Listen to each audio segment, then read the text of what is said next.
anin, suka meso, tangannya masih mengambil hak-hak orang lain, yang dimakan masih barang-barang yang riba, yang dimakan masih barang-barang yang halal, yang haram, yang dipakai masih satu hal yang diharamkan oleh Allah. Makanya ba di sini maka bismillah, bismillah, ba ikut nempel.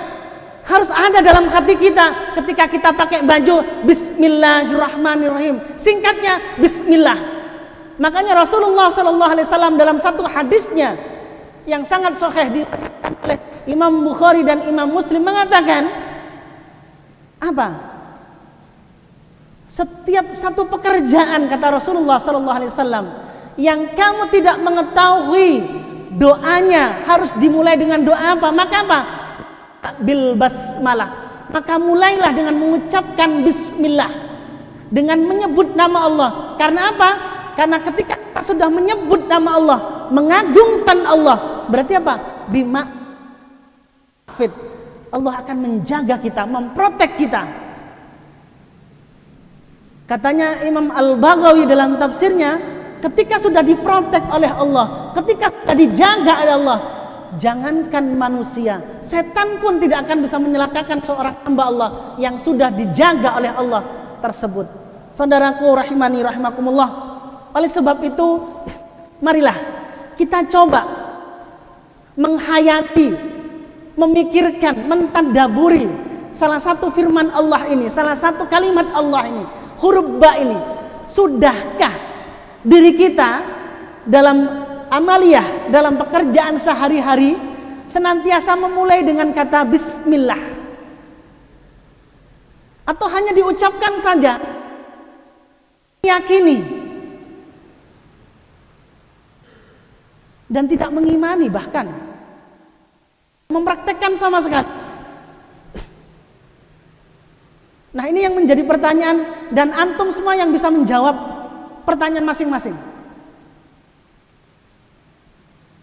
Karena apa? Bismillah ini akan mencerminkan salah satu ciri dari seorang hamba Allah yang benar-benar menggantungkan diri kepada Allah. Kalau kata Hasan Al-Basri menyampaikan, kalau sudah kenal basmalah, dia nggak akan sedih, sakit pun dia tidak akan takut, ditinggal orang pun dia tidak akan takut, diusir tetangga dia tidak akan takut. Karena apa? Karena bismillah, Allah itu dekat, Allah itu selalu bersama kita.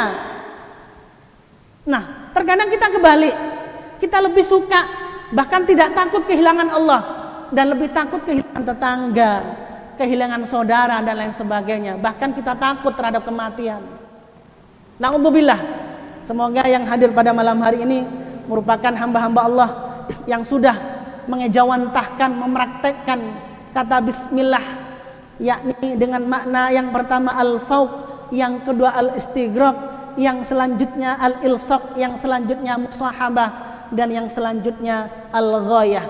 Tujuan kita diciptakan, tujuan kita hidup yang sementara di dunia ini tak lain hanya untuk menegakkan satu kalimat, yakni la ilaha illallah Muhammadur Rasulullah. Itu saja yang dapat saya sampaikan. Kalau ada yang tanyakan atau kurang jelas atau tidak setuju, monggo saya bukakan pertanyaan atau pernyataan selebar-lebarnya. Dan insya Allah pada pertemuan yang akan datang kita akan membahas huruf yang kedua sin, dan Ar-Rahman dan Ar-Rahim, dan insya Allah baru kita akan mentakhirkan, mengakhiri kata Allah, karena semuanya akan kembali dan tujuan semua akan kembali pada. Silahkan.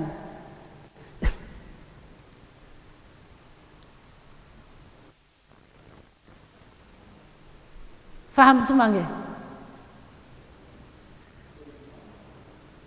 Tapi kalau nggak ada yang bertanya, saya akhiri.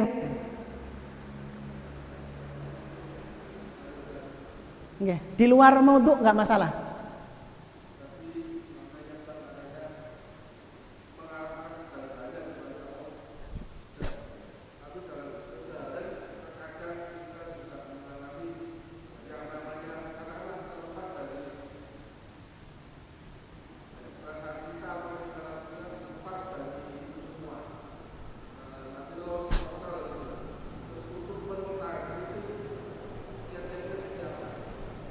Terima kasih. Bagaimana salah satu kiat-kiat untuk mempertahankan yang pada intinya pada malam hari ini yang kita bahas berkenaan dengan keimanan, maka yang banyak disampaikan al-imanu yazid wa yanqus, iman itu bisa berkurang dan bisa bertambah. Maka salah satu untuk mempertahankan keimanan agar senantiasa kita selalu merasa dimuraqabah, merasa diawasi oleh Allah, merasa senantiasa Allah bersama kita dalam segala bentuk aktivitas kita yang baik-baik tentunya. Karena seorang mukmin itu tidak akan pernah melaksanakan satu aktivitas yang tidak pernah diridhoi oleh Allah Subhanahu wa taala. Maka yang pertama disampaikan oleh Imam Asy-Syafi'i, yang pertama adalah at-tilawah, tilawah Quran, yakni membaca Al-Quran. Kalau bisa, kata beliau, maka fahami kandungan-kandungan yang ada dalam ayat-ayat Al-Quran yang kita baca. Kalau kita tidak faham tafsirnya, asbabun nuzulnya, minimal paling tidak kita faham tentang, tahu artinya yang kita baca. Yang kedua adalah mengikuti majelis ilmu. Majelis ilmu yang mengajarkan tentang Al-Quran, tentang sunnah, serta mengajarkan dan menceritakan tentang tarikh khulafa ar-rasyidin. Dan yang ketiga adalah memperbanyak berkumpul dengan orang soleh dan melakukan sholat qiyamul lail. Jadi begitu. Terima kasih, Mas. Yang lain?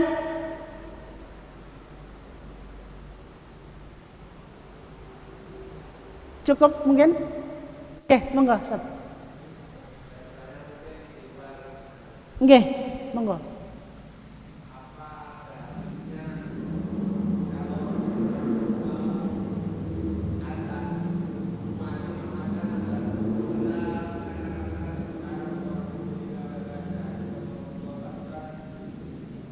Oh, terima kasih. Tip, apakah ada satu bacaan khusus atau bagaimana sebelum kita memulai, seorang muadzin memulai adzan dalam sholat 5 waktu, begitu nggih Ustaz nggih? Tip, sebagaimana kalau kita lihat dalam kajian-kajian hadis, serta ketika kita lihat dalam sirah an-nabawiyah, kala itu yang pertama kali diperintahkan oleh Rasulullah SAW ketika Islam pertama kali disiarkan dan sudah memulai dakwah dengan jahrun, dengan terang-terangan, pertama kali yang adzan itu adalah sahabat Rasulullah SAW yang termasuk mubassirina bil jannah, yang termasuk dari sahabat yang masuk surga tanpa hisab, yakni Bilal bin Rabah. Nah, diceritakan bacaan khusus sebelum nabda nidaul adzan tersebut. Jadi nggak ada bacaannya, langsung Allahu Akbar dan seterusnya sampai la ilaha illallah. Nggih. Kebanyakan seperti itu. Jadi bisa dilihat kumpulan satu hadis namanya Tufatul Muhibbin. Jadi kumpulan hadis-hadis yang disenangi, yang digemari oleh semua orang, akan tetapi rata-rata hadisnya doif atau hadisnya bahkan mungqati, hadisnya terputus. Jadi begitu. Terima kasih Ustaz. Yang lain?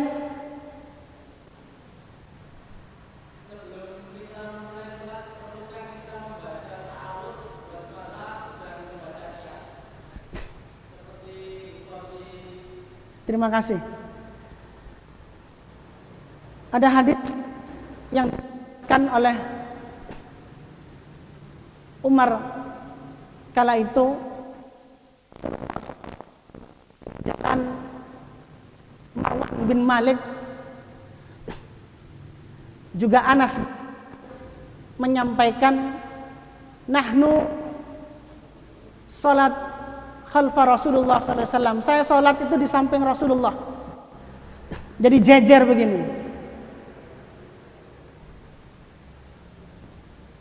Jadi langsung dalam hadis Anas bin Malik tersebut, hadisnya sahih. Nanti bisa dilihat kalau yang ada di Bulbul Maram, ada karangan Ibnu Hajar, atau langsung nanti bisa dilihat di kitab Sahih Bukhari, nanti bisa lihat di bab. Jadi Rasulullah Shallallahu Alaihi Wasallam menyampaikan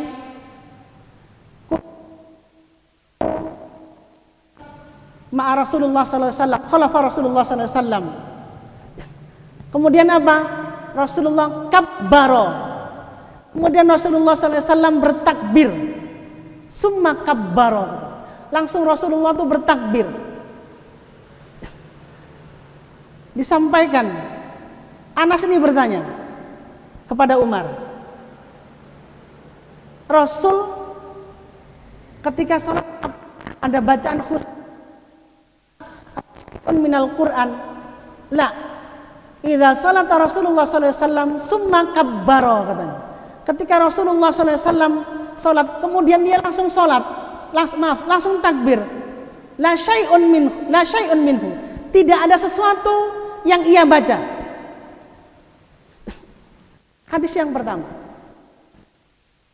Hadis yang kedua menceritakan bahwasannya, sampaikan juga ketika kita hendak sholat, terus kita ada suatu was-was, ada suatu keraguan, dan keraguan itu pasti dimunculkan oleh setan. Terutama namanya, sebagaimana yang antum ketahui semuanya, ada dasim yang senantiasa mengganggu kita, membisikkan kewaswasan. Jadi namanya dasim. Yang cowok, yang cewek dasimah. Itu tugas dua jin yang senantiasa ketika kita sholat Allahu Akbar, imma dilupakan tentang jumlah rokaatnya, imma apakah saya sudah tahiyat awal atau saya begini, itu tugasnya dasim. Maka ketika kita merasakan was-was seperti itu sebelum masuk sholat, maka kita dibolehkan, Allah disampaikan, nanti bisa dilihat di kitabnya Imam Syafi'i, juga di hadis-hadisnya juga Imam Bukhari, kita boleh mengucapkan ta'awudz, a'udzubillahi minasyaitonirrajim, summa kabbar. Hadisnya hasan. Tapi ini khusus, nggak setiap hari, nggak setiap sholat. Berarti kalau setiap sholat kita merasa nggak khusyuk, berarti ada masalah. Masalah siapa? Orangnya yang bermasalah, bukan sholatnya. Kenapa? Karena orang yang sudah mengerjakan sholat dengan tuntunan sholat kaifiyah sholatun Nabi, bagaimana sholat Rasulullah SAW. Sholat itu fungsinya diantaranya tanha anil fahsya'i wal munkar, mungkar. Maka apa?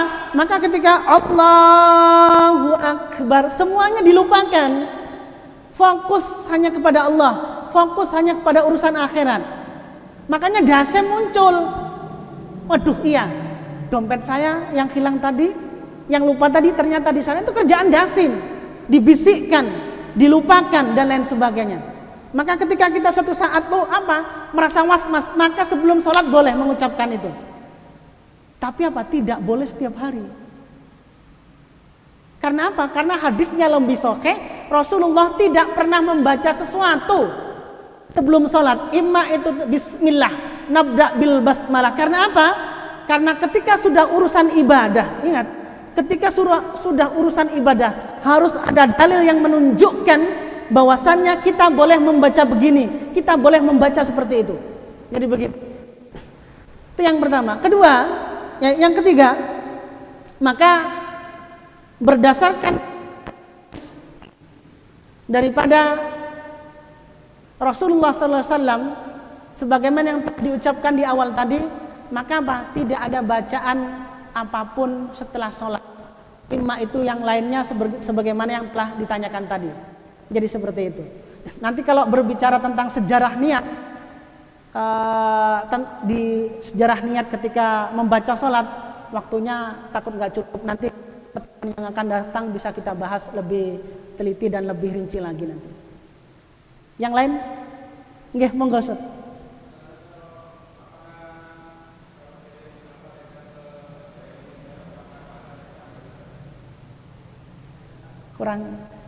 Kurang dengar. Nggih. Oh nggih, terima kasih. Nyampe tidaknya nggih. Nggih, terima kasih. Yang pertama, nanti ketika berbicara tentang fikih itu fahmun, pemahaman. Maka antara satu orang, satu imam dan yang lainnya akan berbeda. Maka selama perbedaan itu dibenarkan oleh Al-Quran dan sunnahnya, kita hormati saja. Dan terserah antum semuanya nanti menyikapinya. Yang pertama, hadis Rasulullah SAW, idza mata ibnu Adam inqata amaluhu illa salasin. Ketika anak Adam itu meninggal, maka terputuslah semua amalnya kecuali 3. Yang pertama, shadaqatun jariyah. Yang kedua, al ilmu yantafa'u bih. Yang ketiga, waladun soleh yad'ulah. Yang pertama, sedekah jariyah, sedekah yang mengalir. Kita menyumbangkan harta kita atau tenaga kita, pikiran kita. Jadi makna sedekah jangan sampai kita hanya memaknai, mengartikan hanya harta, enggak. Tapi tenaga, pikiran, intinya sumbangsi yang kita berikan selama itu fisabilillah, maka akan mengalir ketika kita sudah meninggal. Umpamanya pembangunan masjid di Ar-Rahmah ini, kita nggak bisa memberikan harta kita, tapi kita menyumbangkan tenaga kita, pikiran kita untuk memakmurkan masjid ini, termasuk sedekah jariyah sudah. Yang kedua, al ilmu yantafa'u bih, ilmu yang bermanfaat. Ilmu yang bermanfaat itu adalah yang diamalkan, dan orang yang mempunyai ilmu itu sudah mengamalkan juga. Sebelum mengajak orang lain, dia sudah mengamalkan terlebih dahulu. Jadi tidak kabur maktan, nggak nyuruh orang baik, ayo kamu puasa, tapi dirinya nggak puasa. Makanya apa? Makanya sekarang di antara, kata Profesor Dr. Akrim Ridho dalam sebuah kitabnya tentang masalah psikologi yang khusus tentang keluarga, makanya banyak pemimpin rumah tangga baik ayah atau ibu yang gagal dalam membina anaknya. Karena apa? Karena tidak ada al-qudwah qabla dakwah, karena tidak ada contoh sebelum dia menyuruh. Rasul itu sukses karena apa? Karena Rasul memberikan contoh lebih dahulu sebelum memerintahkan umatnya. Maka al ilmu yantafa'u bih adalah apa? Ilmu yang bermanfaat bagi orang lain, tapi dirinya juga mengerjakan. Gak hanya merintah, ayo kamu sholat, tapi dianya gak sholat. Kamu puasa, tapi dianya gak puasa, begitu. Terus yang terakhir adalah waladun soleh yad'ulah, doa anak soleh. Jadi yang dimaksud doa anak soleh bukan anaknya dia itu selalu mendoakan. Iya, memang selalu mendoakan, tapi apa? Segala gerak-gerik tingkah laku dia,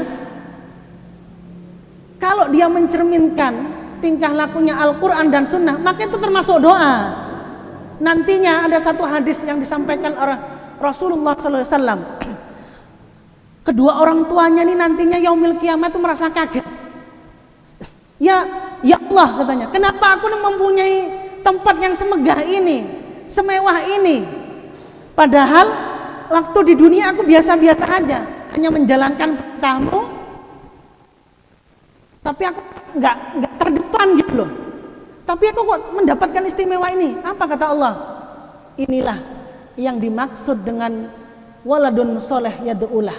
Karena apa? Karena setiap hari, setiap saat kedua anakmu atau anakmu meminta ampunan kepadaku.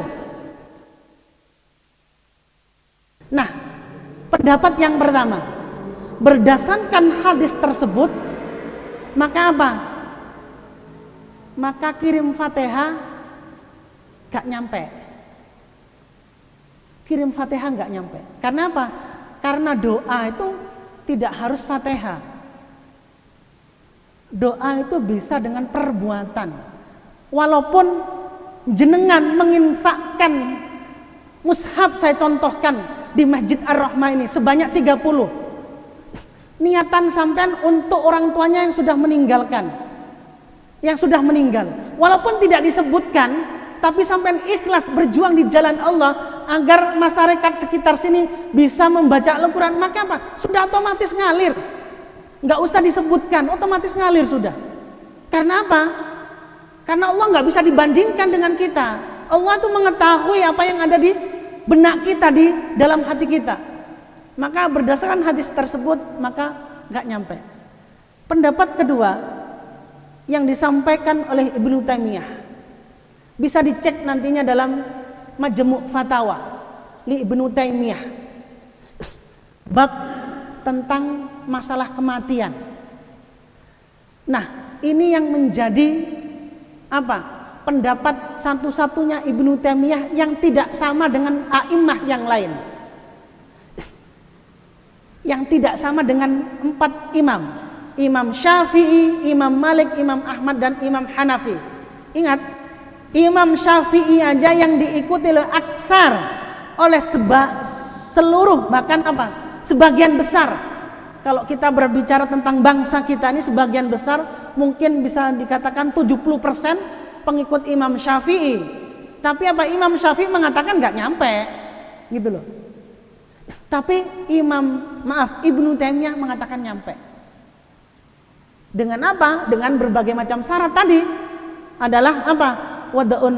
Waladun soleh yad'ulah. Termasuk dari anak soleh yang apa? Yang mendoakan. Nah, yang selanjutnya yang ketiga, kalau kita mau memilih pendapatnya Ibnu Taimiyah yang mengatakan sampai mengirim Al-Fatihah kepada orang yang sudah meninggal, maka kita harus konsisten mengikuti pendapat Ibnu Taimiyah yang lainnya. Dengan catatan, kata Ibnu Taimiyah, laisa bil jamaah, bukan berjamaah tapi sendirian. Sendirian. Karena apa? Karena sudah termasuk waladun soleh yad'ulah. Maka apa? Yang paling manjur, yang paling mustajab itu bukan doa orang lain, tapi doa daripada anaknya, ayahnya, ibunya. Jadi sohibul bait tadi atau sohibul musibah tadi. Jadi begitu. Jadi terserah jenengan mau pilih pendapat yang pertama atau pendapat yang kedua. Yang intinya harus konsisten dengan apa? Dengan hal yang menjadi pilihan jenengan. Kalau sampean ingin milih yang pertama dengan mengatakan tidak sampai, maka konsistenlah dengan pendapat yang pertama tadi. Kalau yang kedua, maka konsisten juga. Karena apa? Karena ada syarat-syarat tertentu yang disampaikan oleh Ibnu Taimiyah. Jangan sampai kita membaca hanya sepenggal saja, mengatakan oh nyampe, akhirnya kita melakukan satu hal yang tidak pernah dicontohkan dan dianjurkan oleh Ibnu Taimiyah. Nah, salah satu yang dicontohkan oleh Ibnu Taimiyah adalah wada'un soleh yad'ulah, yang mendoakan, yang mengirimkan itulah adalah apa? Daripada keluarganya, yakni ima bapak, ima ayahnya atau ibunya atau suami atau istrinya dan anaknya. Begitu nggih Ustaz. Terima kasih. Yang lain mungkin? Enggak ada? Cukup nggih? Tep, kalau memang dirasa sudah cukup, insya Allah sekali lagi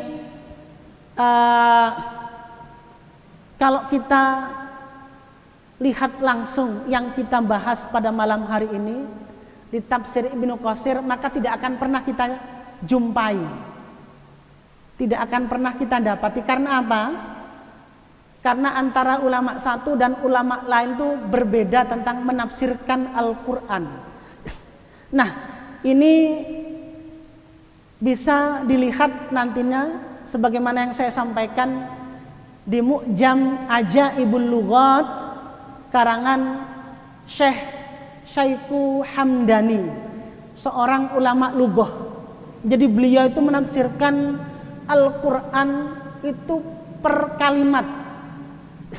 Maka kalau kita faham tentang apa yang kita baca per kalimat, maka itu akan menambah kehusukan kita, keimanan kita untuk senantiasa mendapatkan ridha Allah. Karena al-ilsaq, al-musahabah, al-istighraq serta al-ghayah di sini tujuannya pada hakikatnya untuk menambah keimanan dan ketakwaan kita kepada Allah Subhanahu wa taala. Sebagaimana sebuah hadis yang disampaikan oleh Jibril alaihissalam ketika Nabi kita Nabiullah Muhammad sallallahu alaihi wasallam ditanya tentang iman, tentang Islam serta ditanya tentang ihsan. Nah, ihsan itu anta'budallah ka'annaka tarahu fa illam takun tarahu fa innahu yaraka. Ihsan itu artinya adalah engkau wahai manusia, engkau wahai Muhammad menyembah Allah itu seolah-olah kalian itu melihat Allah. Akan tetapi ketika kalian tidak melihat Allah, maka sesungguhnya Allah melihat kalian. Bermakna apa? Marilah segala bentuk aktivitas kita gantungkan, kita sematkan, kita haturkan semuanya hanya untuk mencari ridha Allah. Ayo, aktivitas kita niatkan hanya untuk mencari ridha Allah. Nabda bil basmalah. Kita mulai dengan bismillah. Agar apa? Agar tidak terjadi kecurangan, agar tidak terjadi pembohongan, agar tidak terjadi kemaksiatan. Karena apa? Karena mukmin sejati dan mukmin sesungguhnya hanya mengerjakan dan mengamalkan apa yang datang dari Al-Quran, yang datang dari Allah dan datang dari Rasulnya serta para sahabat dan para ulama-una salafuna salih. Ini saja yang dapat saya sampaikan.